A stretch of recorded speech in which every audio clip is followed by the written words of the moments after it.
미국 중앙은행인 연방준비제도가 기준금리를 0.25%포인트 내렸습니다. 소득주도 성장을 놓고 여야 공방이 한창입니다.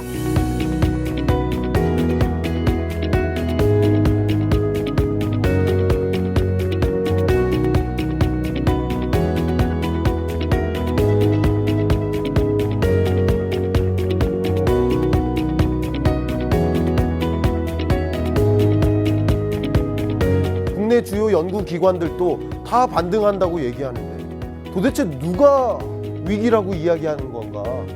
근데 사실 위기가 아니라는 거. 2020년은 무슨 점이요? 대전환점이라는 거.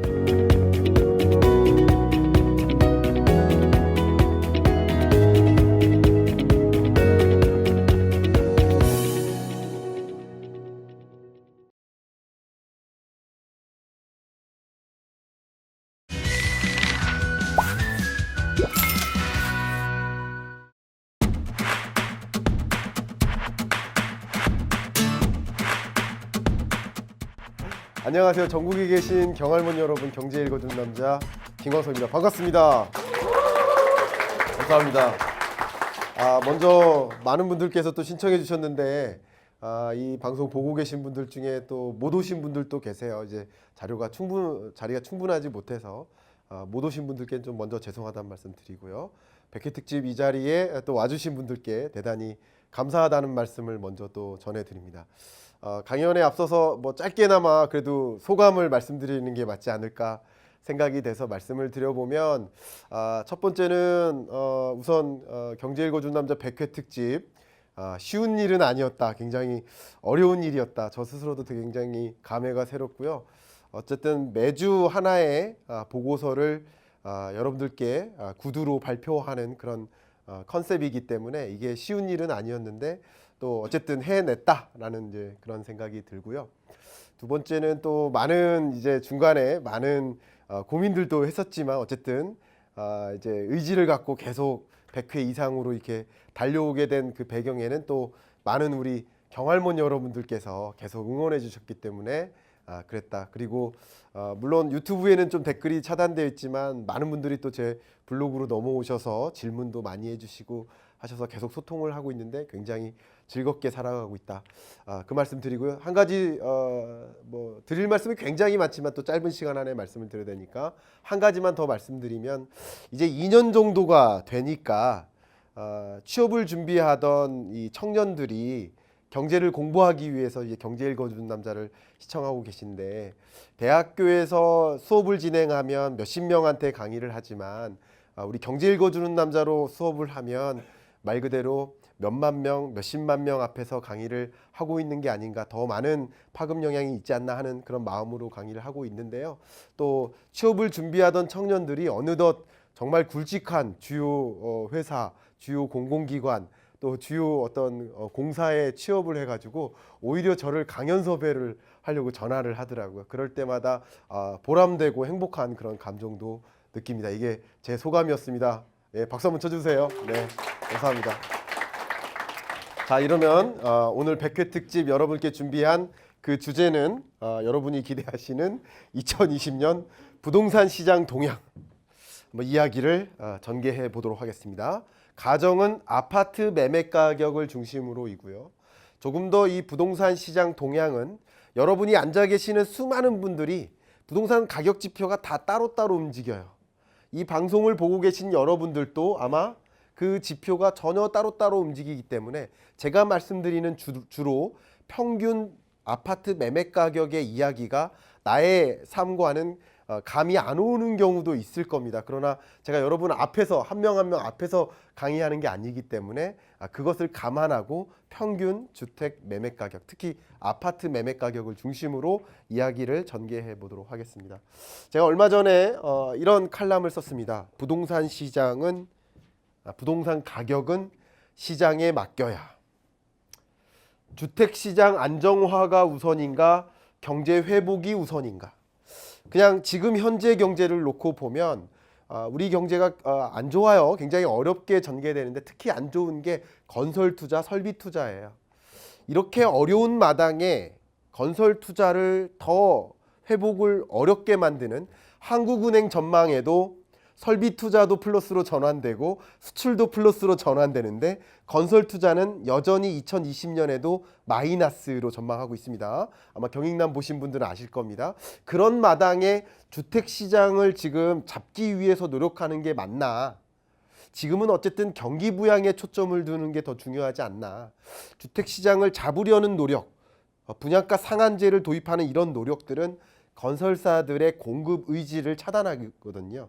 공급량을 줄여나갑니다. 결국은 건설 투자가 회복되지 못해요. 그것은 어쨌든 고용에도 영향을 미치고 우리나라 경기 회복을 더디게 만드는 일이기 때문에 어쨌든 기본적으로 저는 부동산 시장 잡는 것이 필요하다.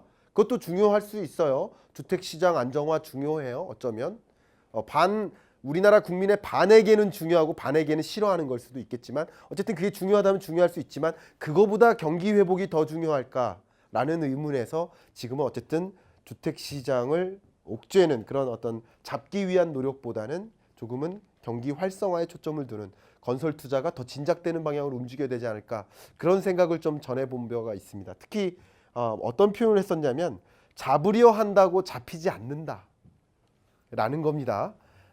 물론 잡으려 한다고 해서 모든 게 잡히면 정책적으로 모든 것이 원하는 대로 움직인다면 좋지만 그렇지 않은 결과가 초래될 때가 굉장히 많아요. 그런 것들도 우리가 유념하면서 부동산 시장을 지금 보도록 하겠습니다. 부동산 시장을 이야기할 때는 항상 시작하는 게 왜 부동산 시장을 봐야 하는가입니다. 늘상 제가 강조하다시피 소득의 증가 속도보다 자산 가치의 증가 속도가 높습니다. 그러면 내가 주어진 업무를 직장 내에서 주어진 업무를 성실히 수행하면 부자 될까? 내가 맡은 바 업무를 성실히 수행해서 승진하고 뭐 좋은 역할을 하고 사회에 기여하는 일을 하면 나는 부자가 될까?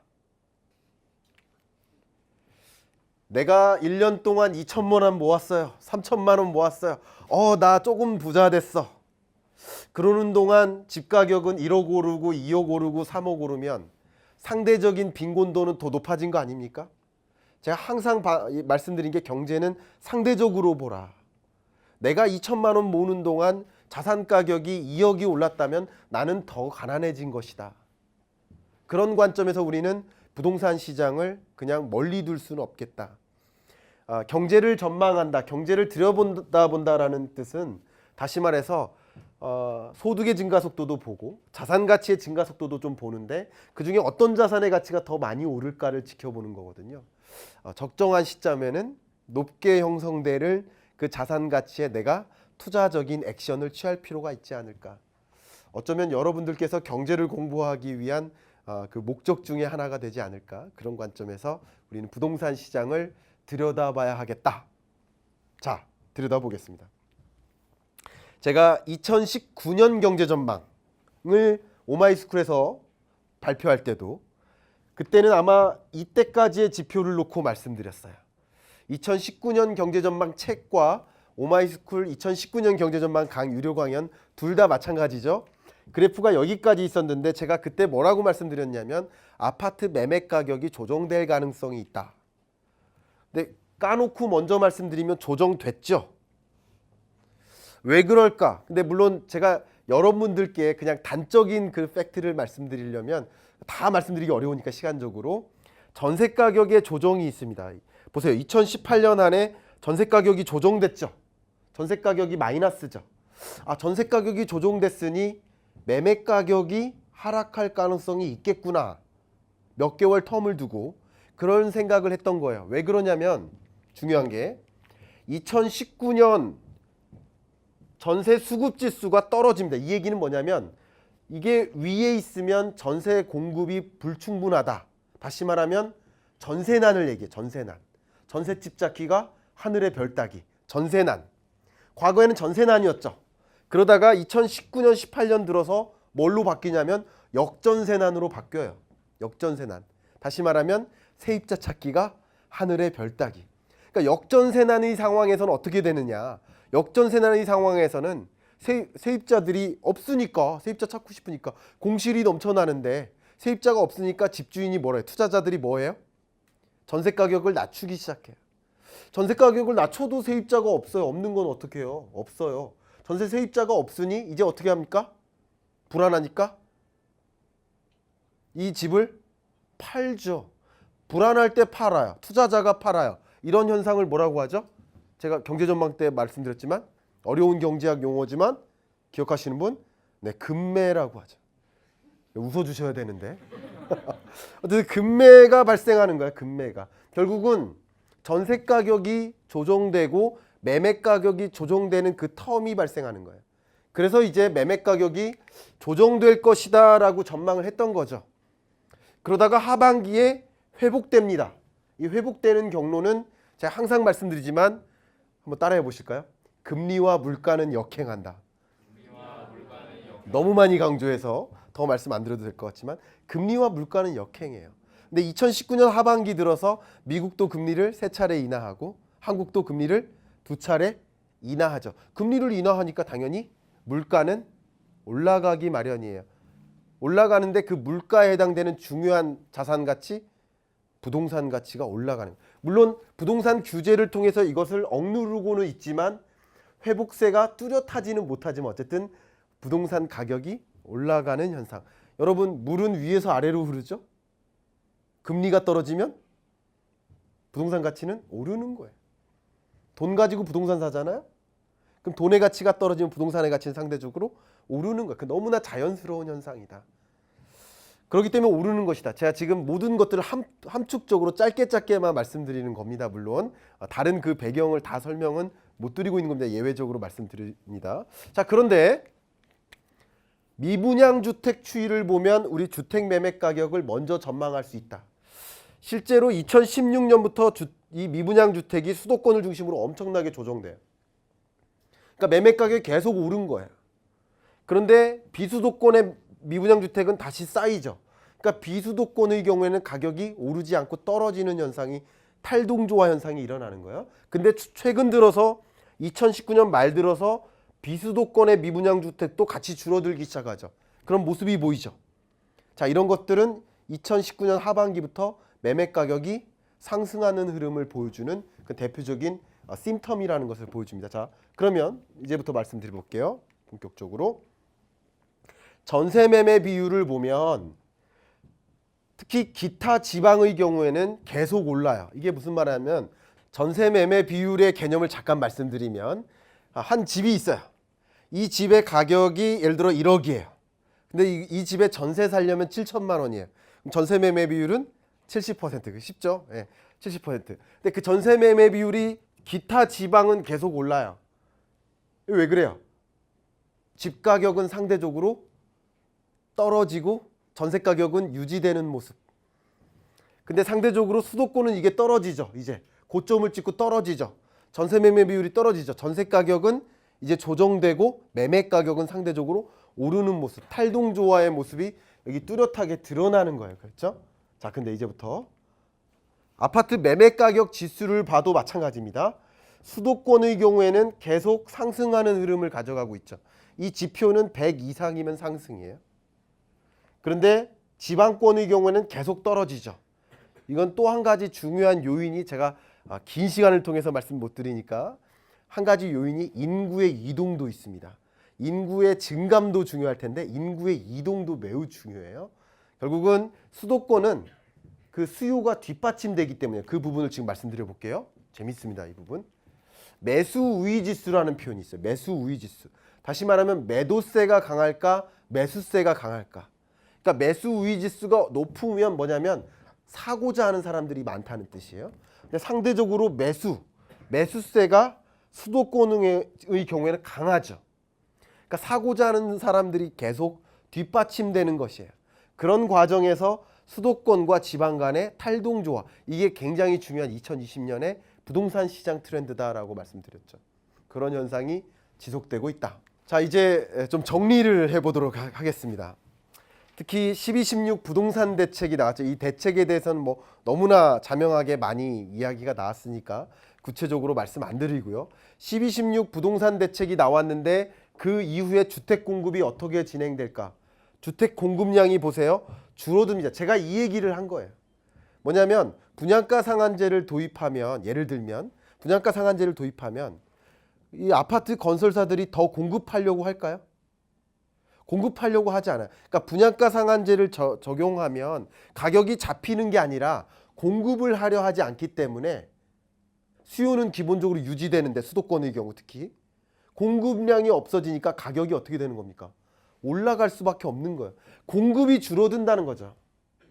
민간 건설사의 공급이 줄어든다. 이것은 경제라는 관점에서 보면 건설 투자가 회복되지 않는 구조인 거예요.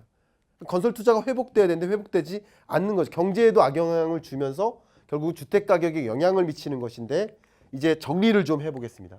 그 영향에 따른 그 전망. 기본적으로 거시경제적인 측면 여러 가지 요소들을 고려해야 되는데 이번에 주택산업연구원에서 발표한 주택 매매 시장 전망에 따르면 특히 거시경제, 금리 이런 다양한 주택 시장을 결정하는 여건들을 분석을 해봤는데 특히 거시경제나 금리라는 측면에서는 부동산 매매 가격이 상승하는 방향성이 뚜렷하다라고 전망을 했어요. 나머지 요소들도 쭉 봐야 되는데 결과적으로는 주택 가격이 수도권을 중심으로는 상승세 그리고 지방을 중심으로는 하락세가 유지될 것이다 라고 전망을 했습니다. 그 이야기를 좀 요약적으로 말씀드려 보겠습니다. 보시는 것처럼 전국의 전세 가격, 먼저 전세 가격을 보겠습니다. 전세 가격은 떨어져요. 기본적으로 전세 가격은 조정된다. 그거는 전국적으로 그렇다. 19년에도 떨어졌는데 20년에도 떨어진다. 근데 그 하락세가 그렇게 강하지는 않는다. 2019년에 많이 떨어졌는데 이게 뭐냐면 전세 공급 부족이라는 소위 말하는 전세난 현상이 다시 조금씩 오고 있다는 뜻이에요. 아직 왔다는 뜻은 아니고 역전세난에서 벗어나고 있다는 모습인 거예요. 어느 정도 그게 드러나죠. 그 다음 이 전세 가격을 구분해 보면 수도권을 중심으로 특히 서울 중심으로 주택 전세 가격이 조금 조정되는데 상대적으로 지방의 경우에는 전세 가격의 하락세가 더 뚜렷하다라는 것이죠. 자, 이제 대망의 매매 가격을 좀 보도록 하겠습니다. 매매 가격 전망은 이번에 전국적으로 평균적으로 2019년 상반기까지는 평균적으로 하락했고요. 2019년 하반기부터는 상승세로 전환됐는데 어쨌든 2019년 평균적으로는 0.6% 하락했어요. 평균적인 겁니다. 2019년 연간 기준으로. 그런데 2020년은 큰 변화가 없을 것이다라고 보는 거예요. 전국 매매 가격의 경우. 그런데 수도권과 지방을 좀 구분해 볼게요. 수도권의 경우에는 2020년 0.8% 수준의 상승세가 보일 것이다. 이렇게 전망을 했고요. 지방의 경우에는 마이너스 0.9%로 하락세가 지속될 것이다 라고 보고 있어요. 그러니까 탈동조화가 지속된다. 근데 이제 수도권을 조금 더 들어가 보면 수도권 중에 서울의 경우에는 더 높은 상승세가 유지되고 1.0%, 그리고 서울 주택 중에 아파트만 구분해 보면 1.2%, 상대적으로 서울 아파트를 중심으로 상승세가 유지된다 이렇게 전망을 하고 있습니다. 주택산업연구원의 전망치를 여러분께 공유해 드리는 겁니다. 자, 이제 마무리할 때가 됐는데요. 결국 주택시장에 제가 2020년 경제전망 책에서 발표했던 것처럼 지역과 그리고 지방과 수도권 간의 탈동조화, 지역 간의 그 불균형한 그런 흐름이 지속될 것이다 라는 말씀을 여러 차례 드렸는데요. 그런 흐름이 2020년에도 지속될 것이다 라는 주택산업연구원의 전망도 여러분께 공유를 해드렸습니다. 2020년 그러면 주택 매매 가격 1%, 1.2% 이게 높은 상승세인가? 상대적으로 높은 상승세인 건 맞다.